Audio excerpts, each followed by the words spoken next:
Slide 1. Introduction to Environmental Microbiology. Welcome to this diagnostic field guide, focused on the microbiology of food, water, air, and milk.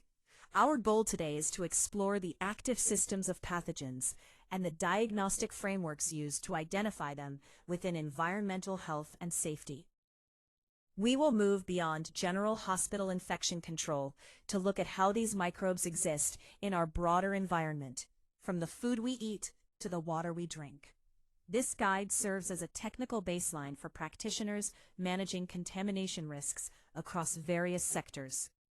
Slide 2. The epidemiological scale of contamination. To understand the stakes, we must look at the scale of foodborne illness, FBI. It is estimated that there are between 6.5 and 33 million cases of FBI annually, though these figures are often highly underreported. Major contributors include Campylobacter, 1 to 6 million cases, Salmonella, 2 to 4 million cases, and E. coli, 21,000 cases. The challenges we face in controlling these outbreaks are multifaceted, ranging from poor consumer handling and emerging pathogen resistance to the complexities of a globalized food supply and new modes of transmission. Slide 3. Pathways and environmental limiting factors. Contamination is rarely a single event. It is a convergence of pathways and environmental conditions. Pathways include air, water, soil, vermin, and food handlers themselves. A contamination event can be physical, glass, metal, chemical, pesticides, cleansers, or biological, bacteria, fungi, viruses. However, microbial growth is strictly dictated by 6 limiting factors: competition, nutrients, pH, time, temperature, and moisture, specifically water activity, or AW, above 0.85. Controlling these factors is our primary line of defense. Slide 4. Mechanisms of illness, infection versus intoxication. It is critical to distinguish between food infection and food intoxication, as they have different clinical timelines. Food infection occurs when live bacteria are consumed. The body reacts by raising its temperature, fever, leading to a longer incubation period. In contrast, food intoxication occurs when toxin-contaminated food is eaten, triggering an immediate toxic reaction, typically vomiting or diarrhea without a fever, and characterized by a much shorter incubation period. Slide 5. Diagnostic matrix of primary bacterial infections. When diagnosing bacterial infections, we look at specific pathogens with varying incubation periods and sources.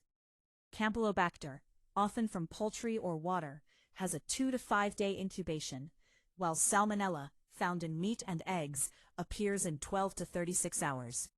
Listeria represents a unique risk to pregnant women and infants, with a long incubation of up to 70 days.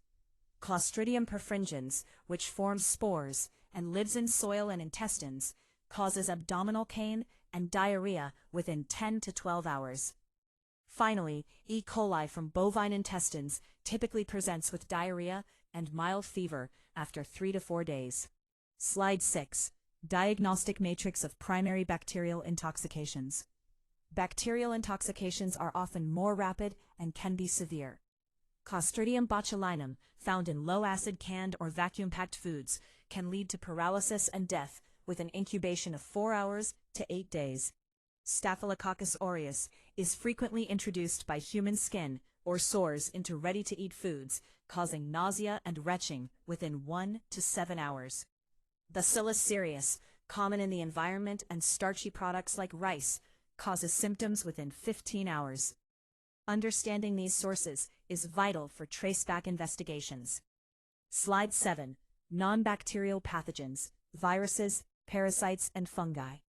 Microbial threats extend beyond bacteria.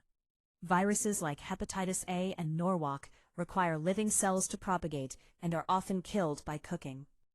Parasites, such as Giardia, found in 97% of surface water, and Cryptosporidium, are hardy and often chlorine-resistant. Fungi, including molds, prefer sweet or acidic environments. While some are beneficial, like those in brie cheese, others produce dangerous toxins, such as aflatoxins found in peanuts. Slide 8. The microbiology of milk, ecological balance. Milk quality is determined by the balance between normal flora and pathological contamination. Acceptable normal flora includes Enterococcus faecalis and Lactobacillus. However, contamination by E. coli, Streptococcus pyogenes, or Mycobacterium tuberculosis indicates a breakdown in safety. Regulatory limits are strict. For example, the permissible bacterial flora in long-life milk is capped at a mere 10 CFU per milliliter. Slide 9. Milk diagnostics, viable bacterial count. To measure bacterial load in milk, we use serial dilution to find the viable bacterial count. This involves a 3-step dilution process: 1/10, 1/100, 1/1000, using saline. The total cells per 1 milliliter are then calculated using a specific formula that multiplies the number of colonies per plate by the dilution factor.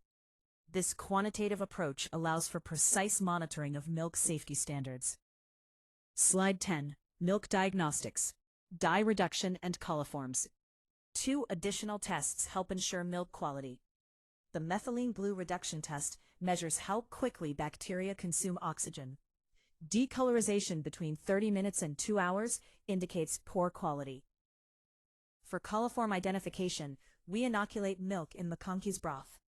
If the bacteria produce acid, the sample is positive for coliforms. These rapid tools provide actionable data on the microbial load and safety of the supply. Slide 11. The ecology of water, resilience and pollution. Water microbes have evolved to be incredibly resilient, surviving in saturated salt solutions, extreme temperatures from below freezing to over 110 degrees, and even toxic levels of heavy metals. The primary origin of water pollution is agricultural. Surprisingly, grazing-related activities account for 60% of agricultural pollution, followed by crop-related runoff, 37%, and intensive animal operations, 3%. Slide 12. Environmental tolerances, fecal coliform limits. Regulatory standards for water are categorized into tiers based on fecal coliform limits per 100 milliliters. Tier 1, drinking water, has a zero-tolerance policy. Tier 2, shellfish harvesting, allows up to 14, while Tier 3, recreational water, permits up to 200. Finally, Tier 4, fish and wildlife habitat, allows for up to 5,000 fecal coliforms per 100 milliliters. These limits are essential for maintaining public health and ecosystem stability. Slide 13. Water diagnostics, the cost of failure. Testing water typically involves a presence-absence (PA) test for E. coli and total coliforms using lactose broth. While a single test costs roughly $40, the economic cost of failure is staggering.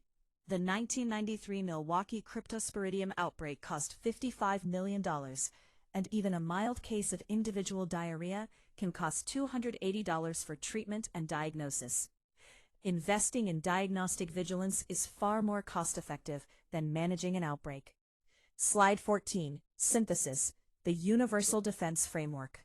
In conclusion, an effective defense against environmental pathogens rests on 3 pillars: environmental control, vector purity, and diagnostic vigilance. We must manipulate the 6 limiting factors to halt growth, recognize water as the universal bridge that carries pathogens into food and milk, and maintain constant measurement through rapid identification tools. This framework transforms invisible microbial threats into actionable data to protect public health. Would you like to explore a specific diagnostic test in more detail? Or should we discuss how these environmental controls integrate with the hospital-specific protocols we covered earlier?